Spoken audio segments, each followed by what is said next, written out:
থাকে। আমার আল্লাহ বলে গোলাম ফজরের সময় আমি তোমারে ডাকলাম, আমি ফজরে তোমারে পাইলাম না,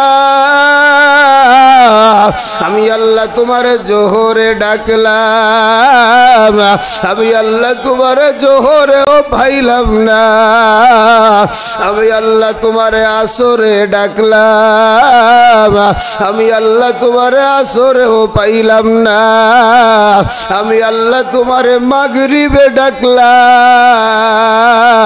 আমি আল্লাহ তোমারে মাগরিবেও পাইলাম না, আমি আল্লাহ তোমারে এশায় ডাকলাম, আমি আল্লাহ তোমারে এশায়ও পাইলাম না, আমি আল্লাহ তোমারে টুঙ্গির ইস্তেমায় ডাকলাম, আমি আল্লাহ পাইলাম না,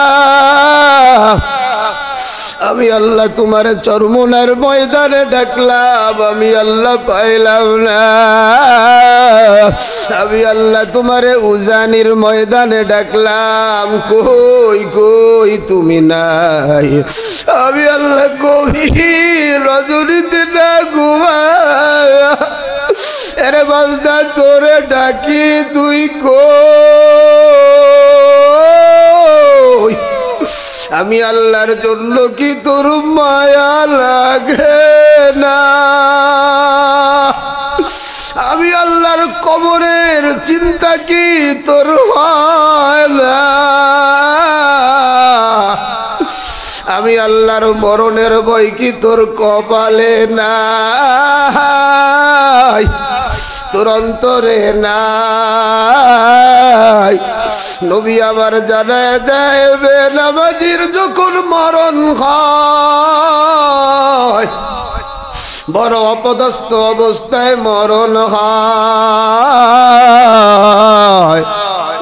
ওই বিক্রমপুরের জমিনে মুমূর্ষ অবস্থায় মরণের সময় আল্লাহর বান্দা লাফায়া লাফায়া এক বিঘাত উপরে ওঠে, ধাপ কইরা মাটিতে পড়ে, আরে খোঁজ নিয়ে দেখা গেল আল্লাহর বান্দার আমলনামায় নামাজ নাই।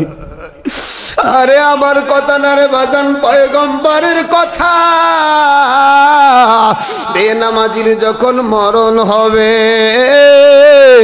ওই আজরাইল এতটা ভয়ঙ্কর একটা আকৃতিতে বেনামাজির সামনে আসবে, আজরাইলের মাথা থাকবে আকাশে, পা থাকবে জমিনে, এক হাত থাকবে মাশরিকে, আরেকটা হাত থাকবে মাগরিবে, আজরাইলের লম্বা লম্বা দাঁত, গোটা শরীরটা দিয়া লম্বা লম্বা পশম,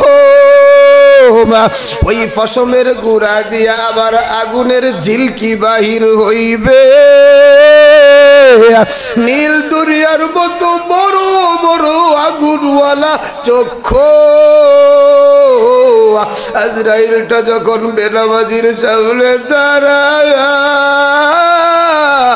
চক্ষুটা দিয়া ঘুরাইয়া ঘুরাইয়া চাইবে, বেনামাজির কলিজাটা পানির পিপাসায় ফাটিয়া যাবে।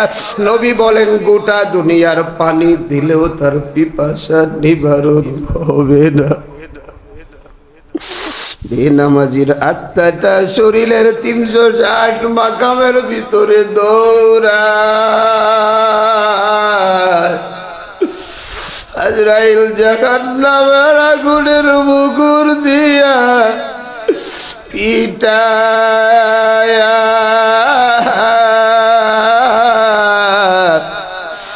পিটায়া বেনামাজির দেহ থেকে রুহুটা বাহির করে। বাবা এবাজান কোন দুনিয়ার পিছনে পাগল হইলা, কোন সম্পদের পিছনে পাগল হইলা, কোন চাকচিক্যর পিছনে পাগল হইলা, এখনো নামাজটা ধরিয়া ফেলাও। ডানে বামে তাকায় দেখো তোমার চাইতে ছোট্ট ছোট্ট কত মানুষের মরণ হয়ে গেছে। তোমার মরণ হয় না মানে আল্লাহ তোমার উপর রহমত নাজিল করছে।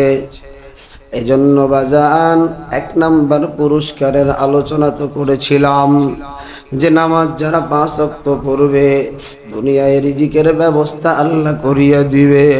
2 নাম্বার পুরস্কার, নামাজিদের মরণের সময় কষ্ট হবে না, কবরেরও আযাব হবে না।